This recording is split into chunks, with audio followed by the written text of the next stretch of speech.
오늘 하나님의 말씀은 데살로니가 전서 5장 18절에 있는 말씀 한 구절만 보겠습니다.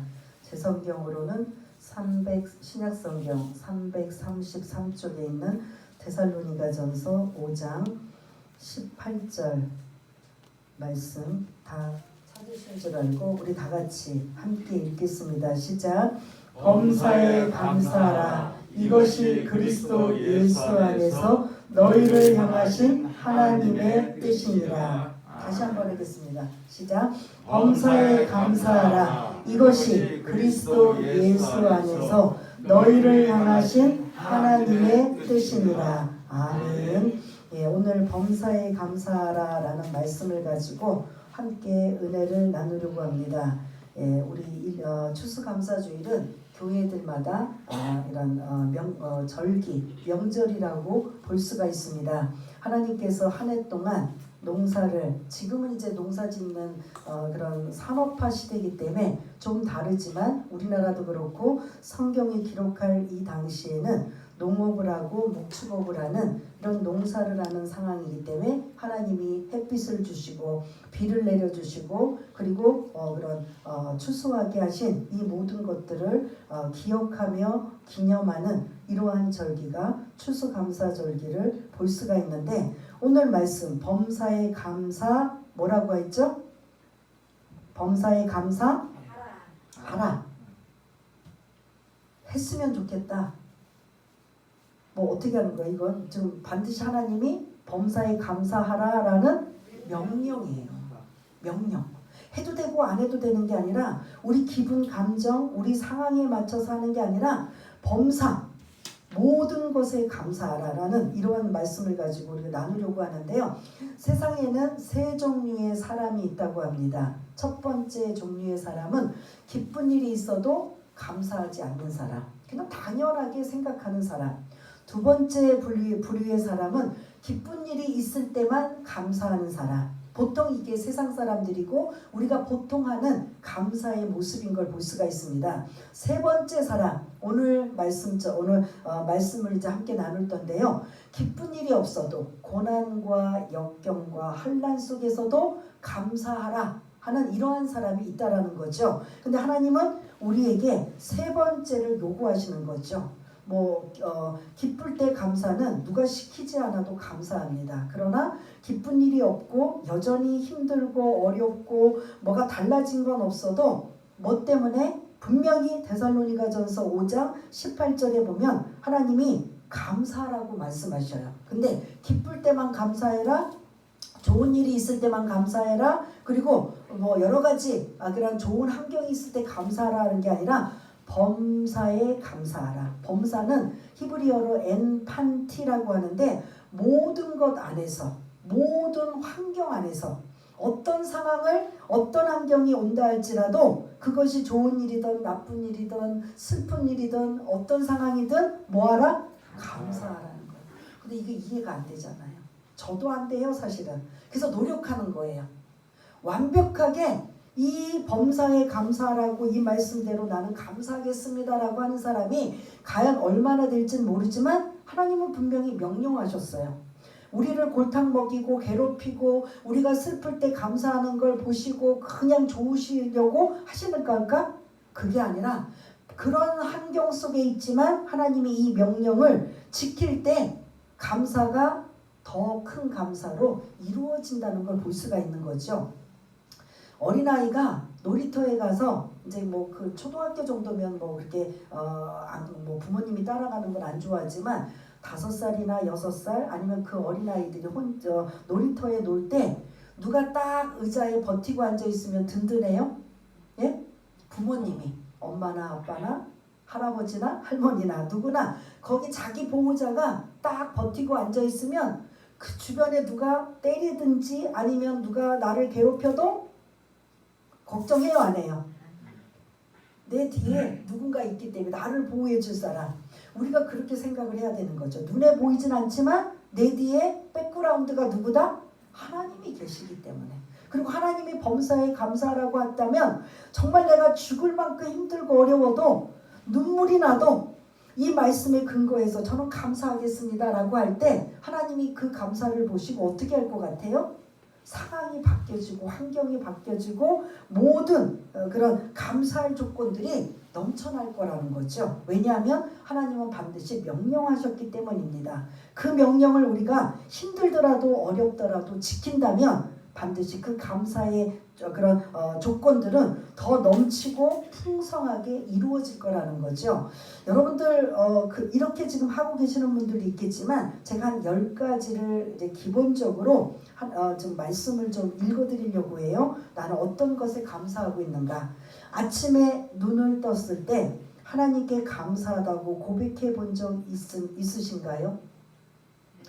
저녁에 잠자리 들 때 잠들기 전에 하나님께 감사하다고 고백해 본 적 있나요?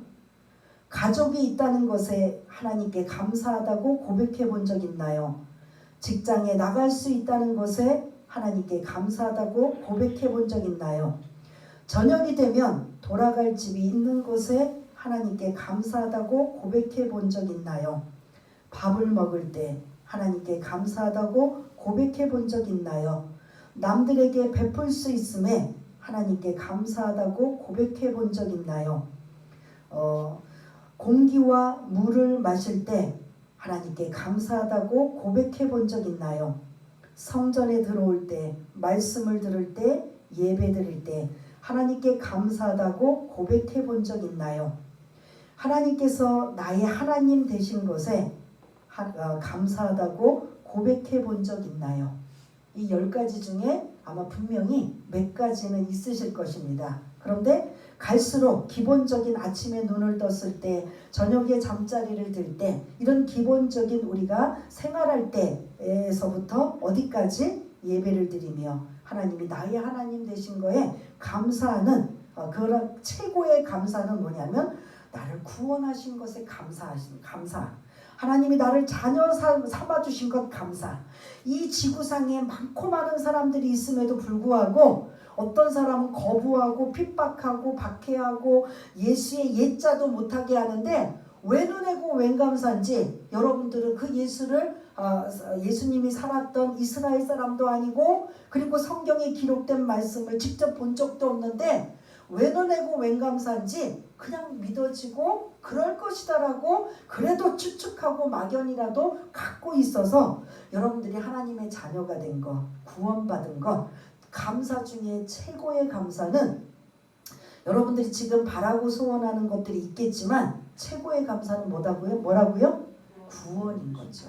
하나님이 나를 자녀 삼아 주신 것, 하나님이 나를 구원받게 해주셔서 예수님을 통해서 구원받게 해주셔서 이렇게 주일날 나와서 하나님 앞에 감사로 하나님 앞에 영광 돌릴 수 있는 세상 사람들은 이해가 안 돼요. 지금 단풍철이고 나가서 이렇게 쉬는 날 좀 그런 여기저기 산에 가서 그 아름다운 단풍을 보고 그렇게 시간을 보내며 그들이 그런 휴식을 취해야 되는데 저 예수 믿는 사람들은 왜 저렇게 고리타분하게 교회 안에 그 답답한 곳에 막혀 있는 곳에 예배를 드리며 감사하다고 어떤 이는 눈물을 흘리며 감사하고 어떤 이는 기뻐하며 감사하고 어떤 이는 이런저런 상황에 감사하고 있는 게 세상 사람들은 몰라요.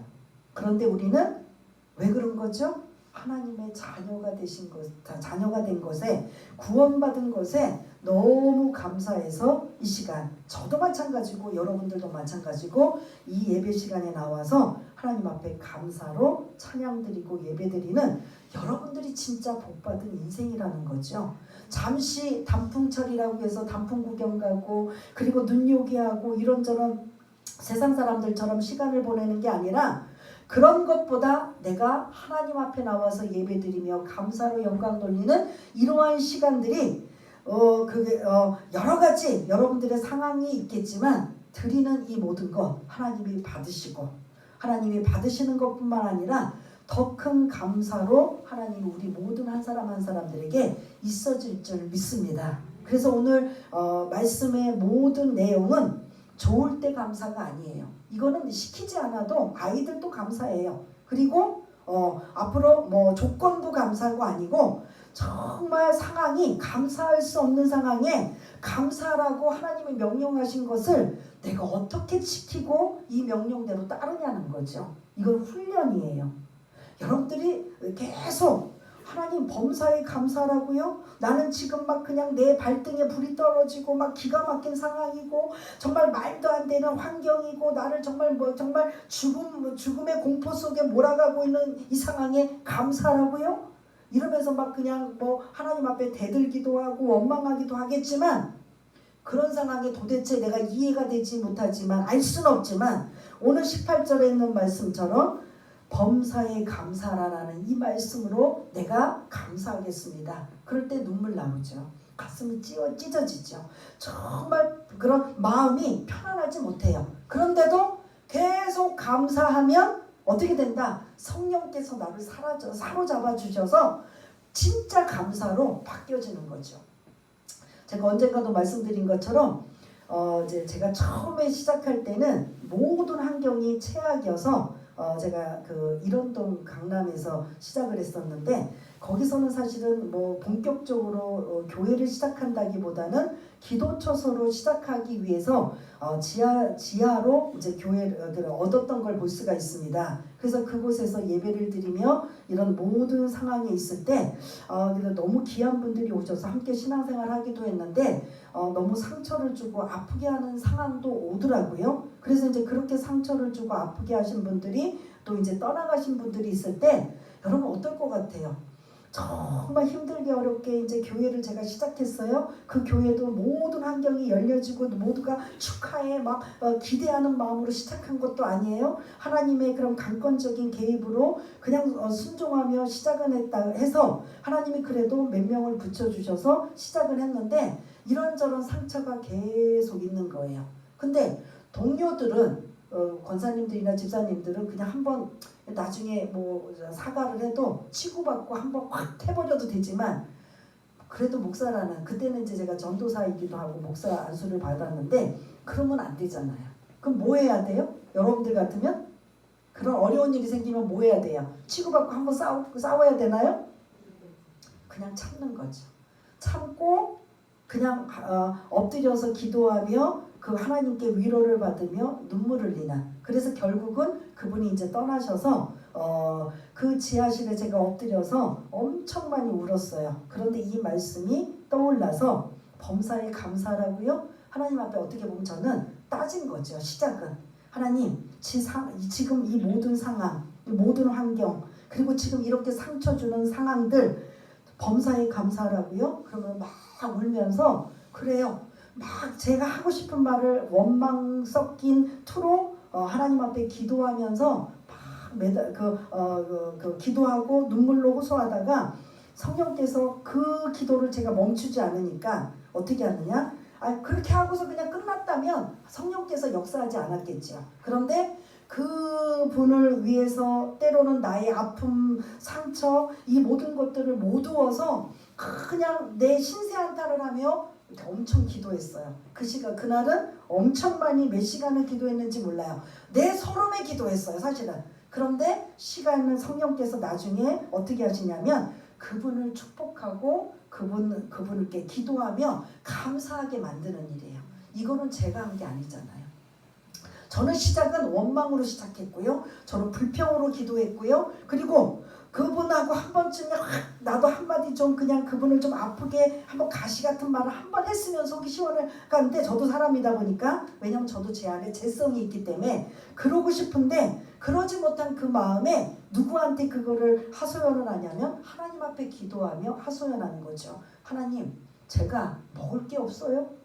또 내가 누구한테 바라기를 해서 제가 이걸 하나요? 하면서 별 상황을 다 갖다 대면서 하나님 앞에 원망의 투로 그리고 불평의 투로 그리고 낙심과 절망의 이런 상황으로 하나님 앞에 울고불고 떼쓰고 기도할 때 하나님께서 나중에 마음을 어루만져 주시는 거죠. 어느 순간 그 낙심과 불평과 원망의 상황을 뭔지 모르지만 평안한 마음이 내 안에 찾아와서 그때부터 그 상황으로 하나님이 몰고 가시는데 제 의도와는 상관없이 감사로 축복으로 바뀌어지는 기도. 그럼 그분께 나중에는 이제 상황이 바뀌어서 어떻게 했느냐? 그냥 축복만 쏟아 부었어요. 하나님, 그분이 정말 지금까지 내가 보았던 안 좋은 모습들을 상황을 반대로 그렇게 해주실 것을 축복합니다. 축복합니다. 축복합니다. 자녀부터 그의 생업부터 직장 모든 상황을 축복합니다. 축복합니다라고 바꿔주니까 나중에는 그분이 이제 축복은 이제 그 하나님의 몫이고 그 축복이 만일 안 간다면 누구에게 갈 것 같아요? 기도한 그 사람에게 오는 거죠. 그래서 처음에는 원망과 불평과 낙심과 절망과 이제 막 그 사람에게 한 번이라도 좀 싫은 소리 좀 해보고 했으면 좀 나을 텐데 그러지 못한 그 정말 뜨거운 눈물을 흘리며 그러면서 이제 제가 이제 목회를 시작을 했는데 근데 시간이 기도하면서 시간이 지나니까 성령께서 불쌍해 보이셨는지 축복으로 감사로 바뀌어지며 이제는 그분한테는 전혀 그런 마음이 없어요. 그러나 이제 소식이 들려지거나 이제 한마디로 그런 이름이 생각나면 그분이 정말 신앙생활 잘하시면 좋겠다. 정말 복받는 이러한 하나님의 복받는 가족들이 되었으면 좋겠다. 라는 이런 생각들을 이제 하게 되면서 저는 이제 제가 해야 될 이제 그분의 몫을 내려놓는 상황을 볼 수가 있는데 성령께서 그러니까 저도 늘 뭐냐면 범사에 감사하라 모든 환경 이거는 예외가 기쁘고 즐거운 일이 아니라 어렵고 고통스럽고 괴롭고 정말 죽을 만큼 힘든 상황에 범사에 감사라는 거예요. 이게 우리는 하나님의 말씀이니까 아멘하며 그걸 훈련을 받아야 되는 거죠. 왜냐하면 그 뒤에 범사에 감사하라라고 명령하셨는데 이것이 그리스도 예수 안에서 너희를 향하신 뭐라고요? 예? 하나님의 뜻이라는 거예요. 우리는 성경 66권을 읽으면서 하나님의 뜻이 무엇일까? 오늘 이 창세기는 하나님 뜻이 무엇이고 그 다음에 레위기는 하나님 뜻, 오늘 데살로니가 전서는 하나님의 뜻이 무엇일까? 우리가 항상 성경을 읽으면서 그냥 나 몇 독 읽었어, 몇 장 읽었어, 그냥 줄줄줄줄 하는 게 아니라 이 성경 말씀, 이 말씀을 통해서 하나님이 나에게 무엇을 말씀하시려고 할까? 하나님의 뜻이 무엇일까? 라고 하는 이런 것들의 큰 틀을 가지고 우리가 성경을 읽는데 특별히 오늘 18절에 보면은 범사에 감사하는 것이 하나님의 뭐라고요? 뜻이래요. 그러므로 순종하라는 거예요. 힘들어도 어려워도 고통스러워도 정말 숨쉬기조차 고통스러워도 모든 상황 안에서 감사하라 명령하는 이러한 명령 힘들어요. 지키기 힘들어요. 그러나 그 말씀을 여러분들이 기억하시면서 어떻게 해야 돼요? 지키도록 노력하는 거죠. 그래서 요즘에 제가 이제 이 한 주간 한 주간이 아니라 이 한 달 추수감사절을 이제 묵상을 하면서 우리가 이제 계속 누가복음의 말씀을 나누잖아요. 근데 이제 중간에 추수감사주일이어서 감사 이제 말씀을 나눌 때 제가 이제 나이는 많이 먹진 않았지만 그래도 이제 6학년이 넘어가는 상황이다 보니까 건강할 때 두 다리로 이제 지금 이제 춥고 그래서 가끔 이제 저희는 탄천에서 운동을 하는데 걷기를 하는데 이제 못 나가면 가끔 답답하고 힘들면 이제 저희가 12층에 살고 있기 때문에 1층부터 12층까지 이제 계단을 올라가요. 그러면 이게 6층이나 5층부터 이제 막 그 숨이 턱턱 막혀서 12층까지 올라가기가 이게 보통 힘든 일이 아니에요. 그럴 때 무슨 생각이 드냐면 나는 왜 젊었을 때 12층을 그냥 다람쥐처럼 올라갔던 그 시절에 감사한 적이 없을까? 생각이 안 나는 거예요. 그리고 소화 기능이 저는 별로 이게 소화를 거의 다 잘 시키고 있는 상황인데 몇 달 전에 제가 한번 급체를 한 이후에 소화 기능이 좀 안 좋아요. 그럴 때마다 내가 막 그냥 그 젊은 시절에 돌이라도 씹어 먹어도 소화가 잘 되는 그 시절에 나는 그 소화가 잘 된 것에 왜 감사할 줄 몰랐을까? 그리고 그것뿐만 아니라 그렇게 생각을 하니까 옛날 젊은 시절에 숱이 많았었거든요. 저도 한때 숱이 엄청 많았는데 머리숱이 근데 지금 막 가운데 가면서 막 숭숭숭숭 빠져서 이거 막 심어야 되나, 저 부분 가발을 써야 되나, 이 부끄러운 이야기를 하면서 왜 그렇게 풍성한 머리에 감사하지 못하고 그 막 여고생일 때 막 그 20대 때 나는 숱이 너무 많아서 이거 좀 쳤으면 좋겠네 라고 불평한 적은 있어도 숱이 많아서 참 감사하다고 나 감사한 적이 있는가? 생각이 없는 거예요. 생각이 안 나는 거예요. 그리고 요즘에 저를 굉장히 우울하게 만드는 거, 요즘이 아니라 얼마 전부터 우울하게 만드는 게 흰머리예요. 제 모습에 다른 거는 그래도 뭐 머리숱도 좀 그래도 봐주겠는데 흰머리가 막 앞에부터 막 시작해갖고 막 이렇게 번지면 그거는 제가 우울해요. 뭐 머리숱도 그렇고 뭐 여러 가지 뭐 지금 이제 갱년기 때문에 막 우리 권사님처럼 열이 확 오르고 밤에 지금도 선풍기를 제가 틀어야 돼요. 아이가 있으니까 에어컨을 못 틀고 선풍기를 가끔 이렇게 부분 틀면서 삭히든가 아니면 바깥에 거실 나와서 창문을 열고 뭐 소파에서 자기도 하고. 그래서 이거 지금 너무 몇 년 동안 힘들어서 이거 호르몬제 약을 먹어야 되나, 그 한 알만 먹으면 이걸 그냥 정상적으로 올 것 같은데 안 먹겠다고 버티냐 보니까 이 막 그 뭐 특히 저녁에 막 그 열이 확 올라서 이 잠을 잘 수가 없는 거예요.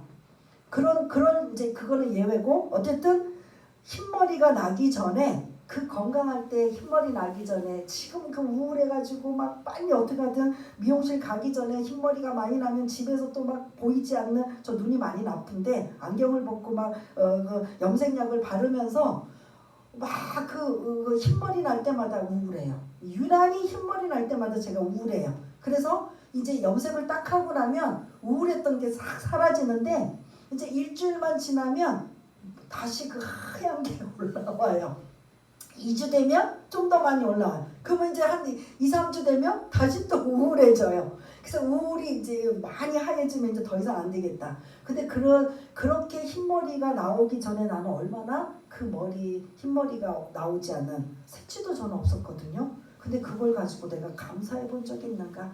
하나님이 나에게 주신 것, 왜 숱이 많았지? 그리고 왜 이것 때문에 이렇지? 키는 왜 이렇게 작을까? 아니면 뭐는 어떨까? 이러면서 좀 더 다른 사람과 비교하면서 좋은 것을 기대하면서 그런 좀 불평하고 원망한 적은 있었지만, 그것 때문에 감사하고 그것 때문에 하나님 앞에 영광 돌린 적이 나는 얼마나 있었는가 부끄럽더라고요. 지금 계단 올라가기가 벅차니까 그때 그래도 그 옛날에 감사하지 못한 거 지금이라도 감사합니다라고 바꿔서, 그전부터 했었으면 더 좋았을 거야. 흰머리가 그전에는 안 났지만 지금 나서 염색하고 또 이런 상황에도 감사합니다. 머리숱은 자꾸 빠져나가지만 그럼에도 지금 감사합니다. 지금 어떻게 돼요? 조금씩 고장나고 망가지고 이런 상황인데 그 상황이라도 지금 어떻게 해야 된다? 감사라는 거죠.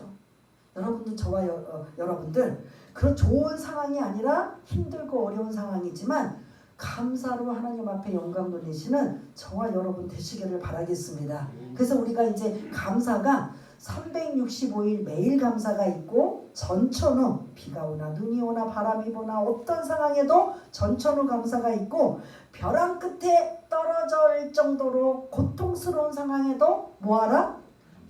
감사가 나와요. 그런데도 감사하라는 거죠. 그러한 예를 성경을 통해서 이제 몇 사람만 드리려고 합니다. 여러분, 다윗 아시지요? 다윗은 시편을 거의 다 기록했는데 거의 시작은 뭐라고 나오냐면 여호와께 감사하라. 근데 다윗은 감사할 것이 없어요. 어렸을 때 왕이 되기 전에는 목동으로 그냥 험한 산길, 험한 강야, 지금 우리나라처럼 막 초목이 우거진 곳에 이런 곳이 아니라 그 강야에 풀도 찾아보기 힘든 이러한 억새고 조금 있어도 단단한 그 억센 풀을 양과 이런 그런 그 양떼들을 이끌고 여기저기 돌아다니면서 그런 목조지를 향해 가고 있는 그는 뭐라고 고백하냐면 물도 없어요. 물도 우리나라처럼 풍성하지도 않아요. 그리고 풀도 많지도 않아요. 지금 우리는 이제 막 공기가 오염돼서 막 물도 막 사 먹고 뭐 정수기로 먹지만 우리도 몇십 년 전에, 50년 전에 그렇게 했어요, 안 했어요? 그냥 먹었잖아요. 여러분들 그 냇가에 있는 말, 시냇물에 있는 물 먹었어요? 안 먹었어요? 그런데 2000년 전도 아니고 그 막 3000년 전에 다윗은 그 막 그 목초지도 없는 강야, 물도 없는 강야, 그리고 막 밤에는 막 그냥 그 사나운 그 이리와 늑대들이 막 그냥 으르렁거리는 강야, 길도 험하고 울퉁불퉁한 돌이 많은 강야, 그곳에 양떼들을 이끌면서 여러분들이 너무나 잘 알고 있는 보배와 같은 시편 23편 첫 줄, 여호와는 나의 목자시니 내게 진짜 부족함이 없어서 부족함이 없다고 하는 게 아니에요. 물이 없는데도 부족함이 없으리로다. 먹을 것이 없는데도 부족함이 없으리로다. 낮에는 살인 같은 뜨거운 더위에 죽을 것 같은데도 내게 부족함이 없으리로다. 길은 막 돌산으로 막 해서 그 양떼들이 이끌고 가기가 아주 그런 가파르고 황량한 그 강야를 다니면서 부족함이 없으리로다. 밤에는 양떼들이 이리와 늑대가 나타나서 그 양떼들을 먹어 해치울까봐 그거를 보호하기 위해서 밤잠 못 자면서 여호와는 나의 목자시니 내게 부족함이 없으리로다 이러고 고백하는 다윗을 볼 수가 있잖아요. 내게 부족함이 없으리로다는 그 전제는 아무것도 없어요. 그런데도 내게 부족함이 없으리로다. 이 고백이 저와 여러분들의 범사에 감사라는 고백이 되시기를 바라겠습니다. 요 시편 23편 다윗이 고백한 1절, 여호와는 나의 목자시니 내게 부족함이 없으리로다. 나는 돈도 없어요. 나는 뭐 물도 없어요. 나는 뭐 환경도 나빠요. 그리고 형제들이 그렇게 많은데 내가 대신 나가서 양떼들을 이끌고 그런 한 달이 됐든 뭐 며칠이 됐든 그 강야에 가서 그 양떼들을 이끌고 돌아오는 이런 그런 노수관인 노숙자 같은 다윗이 원망하고 불평하고 내 신세는 왜 이 모양인가라고 할 수 있음에도 불구하고 그는 뭐라고 하냐면 여호와는 나의 목자시니 내게 부족함이 없으리로다 라고 그 이후에 주옥 같은 시편 23편을 기록한 다윗, 그게 목동 시절이었단 말이에요. 그런데 어느 날 이 목동으로 있는 다윗에게 하나님이 뭘로 기름 부음을 부어줘요? 왕으로 기름 부음을 받아요. 그냥 메마른 황량한 강야를 다니면서 하나님 앞에 감사했는데 어느 날 갑자기 사무엘 선지자가 와서 기름 부음으로 이제 네가 2대 왕이 될 것이다. 현재 사울 왕이 있는데 다음 차기 왕으로 너가 될 것이다. 그러면 그때부터 불행 끝 행복 시작이어야 되잖아요. 그래요, 안 그래요? 왕으로 하나님이, 그것도 하나님이 삼으셔서 선지자가, 그 당시에 최고의 존경받는 지도자가 와서 자기에게 기름을 부었단 말이에요. 그러면 이제 왕이 될 만을 기다려야 되는데 또 그때부터 어떻게 해요? 도망자 신세로 쫓겨다니고 도망다니고 미친 척하고 뭐 별의별 짓을 다 하잖아요. 그래도 시편에서 그는 뭐라냐? 동굴 속에서도 감사하고 그렇게 죽을 위임에 처해 있으면서도 다윗은 뭐했다? 감사. 그래서 이스라엘 사람들이 왕으로 최고치는 자가 누구예요? 다윗인 걸 볼 수가 있습니다.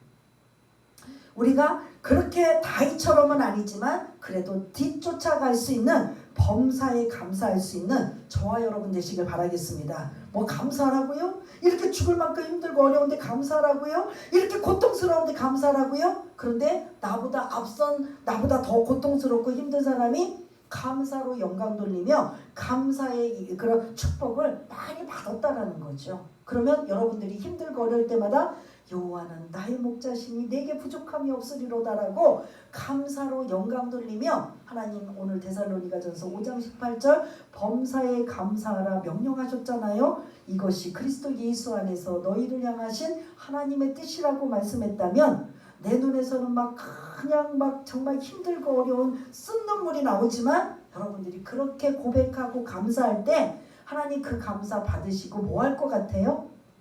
그냥 외면하실 것 같아요? 엄청난 일이 일어나는 거죠. 다윗처럼. 지금 우리가 3000년 후도 우리가 다윗하면 대단한 것처럼 이스라엘 사람들은 다윗을 위대한 왕으로 쳐주는 걸 볼 수가 있습니다.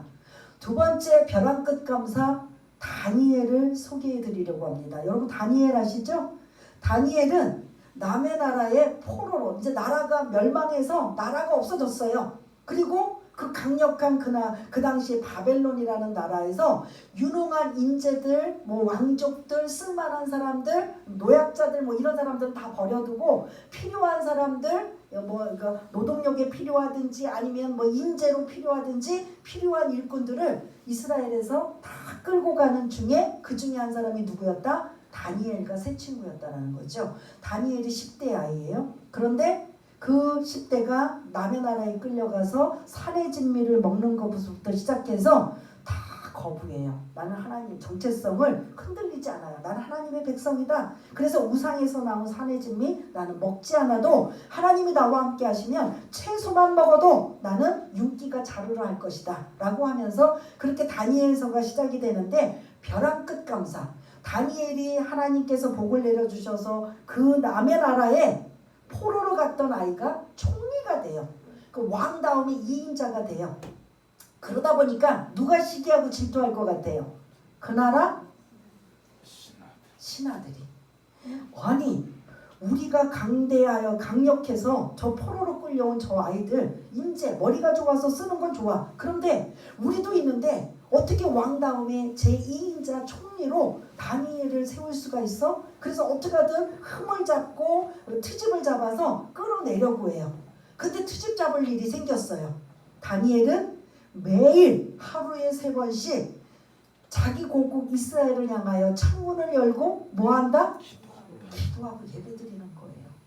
그러니까 막 그 바벨론 신하들 그 시기하고 질투하는 신하들이 그냥 막 그 감시하고 살펴보니까 트집 잡을 게 있어요. 막 뭐 다른 게 트집이 아니라 자기 나라에 있는 하나 신을 섬기고 있네. 이거 트집을 어떻게든 잡아야 되니까 자기 왕에게 그걸 알려요. 왕이시여, 우리에게 섬길 대상은 왕밖에 없는데 지금 저 다니엘이 총무라는 저 총리라는 저 다니엘이라는 자가 자기가 섬기는 하나님을 자기 고국을 향하여 하루에 3번씩 예배드리고 기도하고 있습니다. 그거 그냥 내버려 두시겠습니까? 이거는 절대 안 됩니다.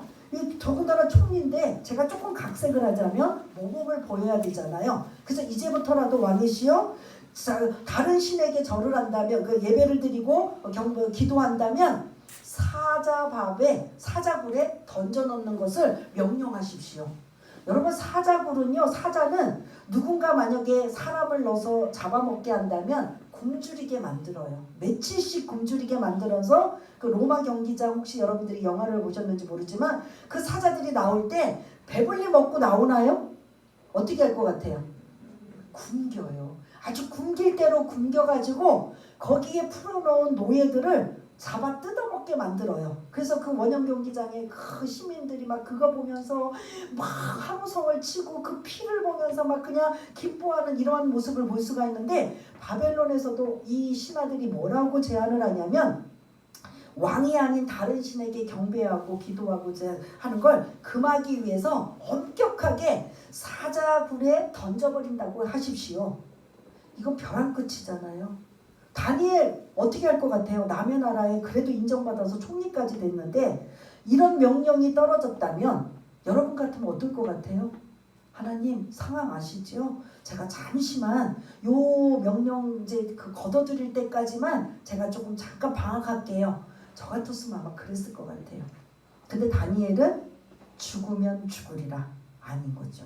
내가 오늘 죽는다 할지라도 내가 하던 이거, 내가 하나님 앞에 예배드리며 기도했던 거 나는 멈추지 않으리라. 그래서 그들이 보고 지적하고 눈치를 채더라도 그대로 하는 거죠. 드디어 어떻게 됐어요? 왕에게 알려줘요. 왕이 명령했기 때문에 아무리 자기가 사랑하는 다니엘이라 할지라도 이걸 반복할 수가 없으니 어쩔 수 없이 사자굴에다가 던져버려요. 그리고 왕은 걱정이 돼요. 저건 당연히 죽지만 다니엘 너무 아까운 인재를 놓쳐서 너무 걱정이 돼서 아침에 일찍 사자굴에 밥이 된 다니엘을 향해 왕이 직접 가요. 확인하러. 근데 어떻게 됐을까요? 사자밥이 됐나요? 아니고 안 죽었어요. 사자밥이 안 됐어요. 그러니까 왕이 막 그냥 너무 기뻐서 그 인재를 죽이는 게 너무 아깝고 그 시기와 질투인 신하들이 막 계속 충동질을 하니까 어쩔 수 없이 그런 명령은 내렸지만 다니엘이 살아있는 거예요. 누가 살게 하신 거예요? 벼랑 끝에서도 끝까지 하나님 앞에. 그러면서 그는 뭐 했냐, 다니엘? 원망한 게 아니라 내가 오늘 그런 하나님 불러간다 할지라도 사자밥이 된다 할지라도 난 하나님 앞에 감사합니다. 이 신앙, 이 믿음이 우리가 이 마지막 시대를 살아가고 있는 우리들에게도 도전을 받고 필요하다라는 거죠. 그러나 우리는 여전히 조건과 그리고 우리의 모든 상황 때문에 감사, 불평, 어느 것을 선택할 것인가 우리는 늘 나오고 있는데 다니엘과 같은 벼랑 끝에 몰린다 할지라도 감사로 영광 돌릴 수 있는 저와 여러분 되시길 바라겠습니다. 그래서 이 막 그 다윗, 다니엘 엄청난 사람들이에요. 그 신약에 와서 사도 바울의 예를 들자면 빌립보라는 이방 지역에 예수는 그리스도십니다. 여러분 주 예수를 믿으라 그리하면 너와 내 집이 구원을 얻습니다. 여러분 예수 믿으세요 라고 했는데 거기에 막 핍박하고 박해하고 어떻게 됐든 귀신 들린 자도 고쳐주고 하는 이런 상황에 어떻게 해요? 붙잡혀가요. 실컷 두드려 맞고 감옥에 손발에 이런 그런 쇠고랑을 차게 돼요. 여러분 같으면 어떨 것 같아요? 오늘 하루 종일 복음 전했어요. 귀신도 쫓아내고 하나님 사역했어요. 근데 결과는 뭐예요? 실컷 두드려 맞고 감옥에 들어가서 쇠고랑을 차고 있어요. 그럼 어떨 것 같아요? 하나님, 제가 제일했어요? 제가 돈 벌고 제가 부귀영화 누리려고 제가 지금 했어요? 하나님 예수 그리스도 복음 전한 거 아니에요? 그런데 지금 왜 제가 매 맞고 이렇게 막 실컷 의도 터지고 거의 죽기 직전까지 맞고 지금 감옥에 제가 갇혀야 돼요? 할 수 있을 것 같아. 일반적이라면 그렇게 해요, 안 해요? 그런데 찬양으로 하나님 앞에 기도하고 찬양하고 감사로 영광 돌리니 기적이 일어났어요. 기도하고 찬양하고 감사로 하나님 앞에 막 그 쇠고랑 찬 상태에서 하나님을 찬양해요. 아마 어떤 찬양인지 몰라도 찬양하라 내 영혼아 막 옆에 있는 제수들이 저 사람 완전히 돌지 않은 다음에야 어떻게 그렇게 감사 찬양으로 영광 돌릴 수 있어요? 그렇게 찬양했더니 하나님이 천사를 보내주셔서 뭐가 어떻게 됐어요? 옥문이 열려지는 놀라운 역사. 그러면 빨리 36개 주랭랑 쳐야 되잖아요. 뭐 했어요? 간수가 걱정되는 거예요. 우리가 가면 이 1차적인 타격은 간수 제대로 지키지 못한 간수가 죽임을 당할까봐 간수 곁에 있고 그 간수에게 복음을 전하여서 이제 교회가 시작되는 놀라운 일들이 찬양과 감사가 나타날 때 이러한 기적이 일어났다라는 거죠. 에이 성경이니까 그렇죠. 우리는 실제로 그런 일이 일어난다면 왜 자꾸 성경 말씀을 여러분들에게 알리고 전하나요? 우리도 똑같은 사람이고 그런 환경에도 그렇게 하라는 거죠. 왜냐하면 하나님께서 그냥 두시지 않는다라는 거죠.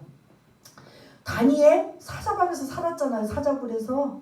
다윗 엄청난 위대한 왕으로 쓰임받았잖아요. 사도 바울 마찬가지로 그 신약에서 예수님 말고 모든 인간 중에서 어떻게 보면 최고의 존경받는 복음 전하는 위대한 사도 바울인 걸 볼 수가 있습니다. 마지막 한 사람만 예를 들게요. 예수님을 예를 들겠습니다. 예수님이야 하나님이시니까 당연히 예를 들 것도 없겠지만 오병이어의 기적을 여러분들 너무나 잘 아실 거예요. 오병이 뭐죠? 오병이어가 뭐예요? 예?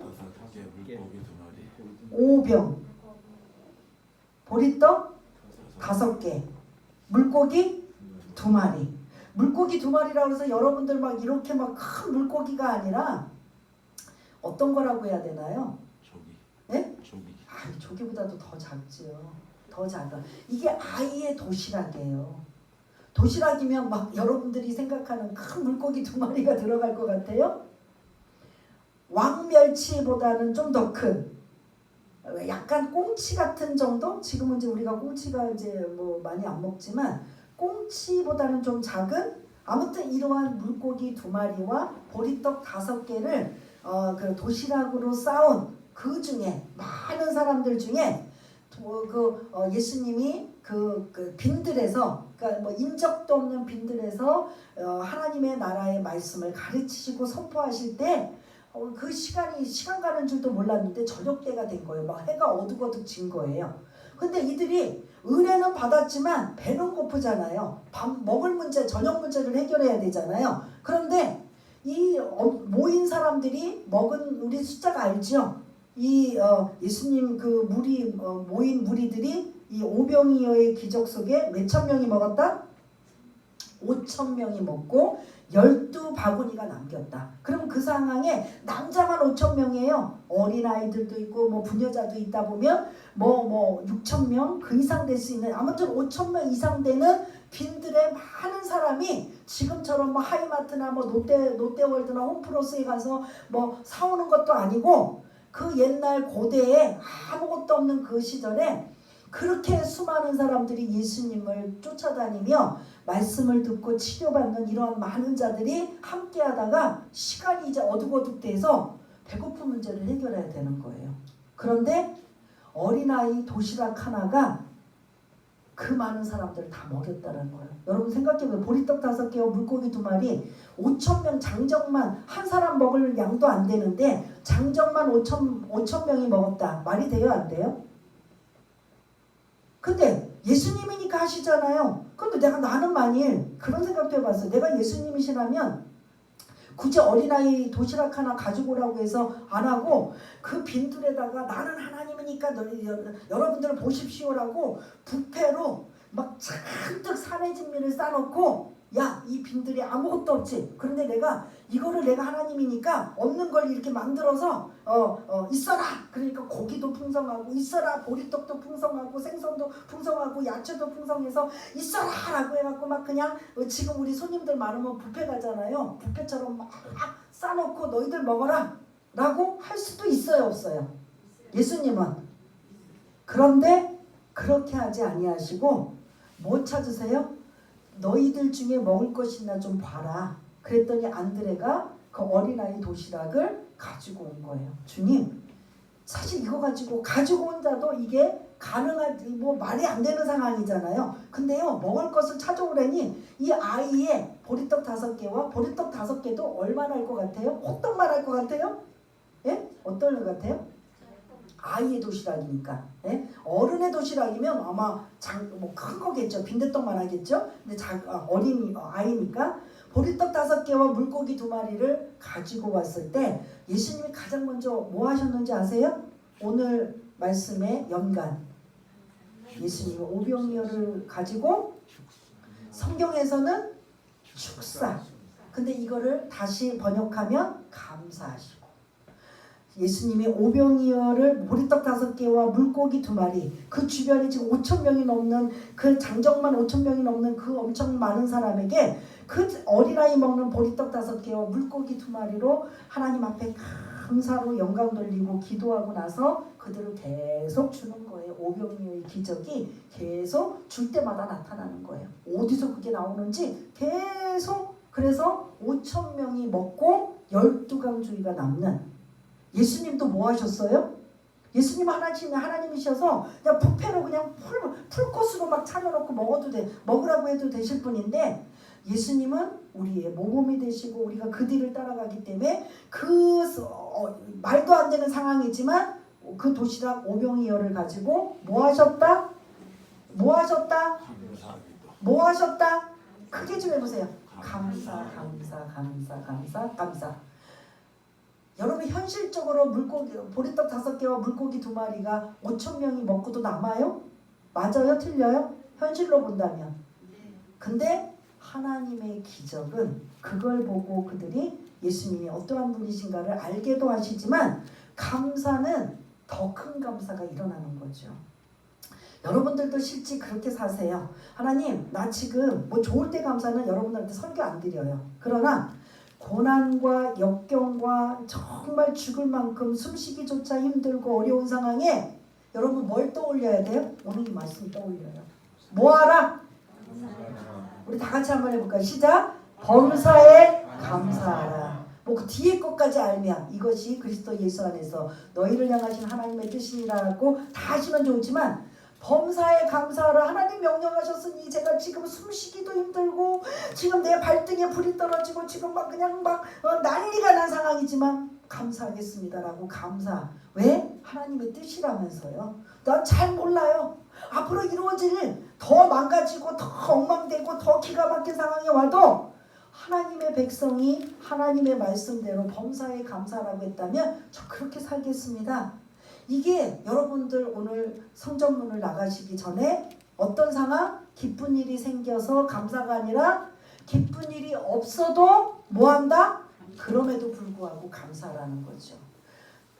현실적으로 여러분 말이 안 되실 거예요. 속으로 생각하실 거예요. 아이고 목사님이 한번 내 상황 보세요. 내가 죽을 만큼 힘든 건강이 악화가 되고 돈이 막 지금 당장 막 그냥 여기저기 막 그냥 갚아야 되고 지금 막 그냥 뭐 자녀들도 그렇고 모든 환경이 캄캄 절벽으로 막혀져 있는 이 상황. 목사님 안 됐으니까 그냥 성경 말씀 가지고 막 이러시죠. 저도 다는 안 겪어봤지만 때로는 부분적으로 목회하면서 아까도 제가 처음 시작했을 때 그런 목회 처음 접할 때 그런 어려운 상황을 만나기도 하고 또 이런저런 제 건강에서도 당장 죽을 것 같은 이제 저는 협심증이 좀 있었거든요. 그래서 그 뭐라고 하죠 지금 시술하다가 이제 저도 그걸 뚫었어요. 그거 지금 병명을 지금 잘 모르겠는데 막 그게 한번 오면 숨을 못 쉬고 죽을 것 같아요. 그래서 제가 또 119 구급대로 불려가기도 해서 이제 그걸 계기로 이제 시술을 받아서 막 이제 그 혈관에다가 그 컴퓨터 칩을 이제 넣어서 어디가 막혀가지고 이게 숨을 못 쉬고 저렇게 죽을 만큼 힘든가 이런 것들이 이제 찾아내서 그걸로 이제 컴퓨터로 찾아내서 이제 끊어내갖고 그걸 이제 원활하게 만드는 그러한 일들. 그때는 저도 완전히 막 심장은 이만큼 뛰어요. 막 이렇게 툭툭툭툭툭 뛰고 막 나는 이러다 이제 나 오늘 죽겠다. 이게 몇 번을 느끼고 경험했다가 도저히 이제 그게 자꾸 자주 오고 이제 시간도 좀 더 많이 오니까 심하면 20분 이상씩 30분도 오니까 그 시간은 막 죽을 만큼 힘든 거예요. 그러나 이거보다도 다른 분들은 더 힘들고 어려운 상황이 있지만 여러분 그때 뭐 하시냐면 할 수만 있다면 오늘 이 말씀 하나님이 약점이 뭔지 아세요? 하나님 약점은 우리 하나님 약점이라는 표현이 좀 우습지만 말씀 붙잡고 기도할 때 하나님은 꼼짝 못하세요. 여러분들도 그렇잖아요. 자녀가 엄마가 약속했잖아 라고 하면 뭐라고 해요? 번복할 수도 있지만 거기에 딱 뭐 어떻게 돼요? 안 지킬 수 없잖아요. 아이가 좀 더 커서 그걸 물고 늘어지고 따지고 그래서 약속한 걸 받아내기 위해서 당당하게 요구하잖아요. 약속을 받았기 때문에. 그럼 하나님은 이렇게 주셨으면 뭐 할 것 같아요? 하나님 약속을 여러분들이 붙잡고 기도하는 거예요. 하나님의 약점은 하나님 이 성경 말씀에 범사에 감사라고 했죠. 감사할 수 없는 상황인데 감사라고 했고 이게 하나님 뜻이라고 해서 제가 감사합니다. 그럼 나머지 어떻게 해요? 진짜 하나님이 이 문제 해결해 주세요. 이 문제 고쳐주세요. 이 문제 풀어주세요. 이 문제 상황을 좋은 상황으로 바꿔주세요. 이게 우리가 말씀을 들었다면 그 말씀을 실천하고 지키려고 하는 게 우리들의 몫이에요. 성경이 이 말씀 있으니까 이거는 데살로니가 교회에 주신 말씀이구나 라가 아니라 시작은 그렇겠지만 지금 우리 모두에게 주시는 말씀으로 하나님의 뜻이 감사할 조건이 없어도 뭐하라? 범사에 감사하라. 모든 상황에 감사라는 거죠.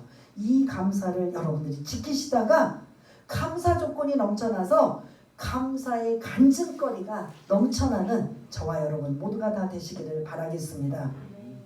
오늘 범사에 감사하라. 하나님 이 말씀대로 살기 원합니다. 이게 습관적으로 지키기 원합니다. 그리고 이 말씀이 생각나기 원합니다. 성령님 나 좀 도와주옵소서라고 여러분들이 한번 이걸 말씀을 기억하고 생각하며 또 다짐하며 도움을 받기 위해서 한번 기도하는 시간을 갖겠습니다. 다 같이 기도하겠습니다.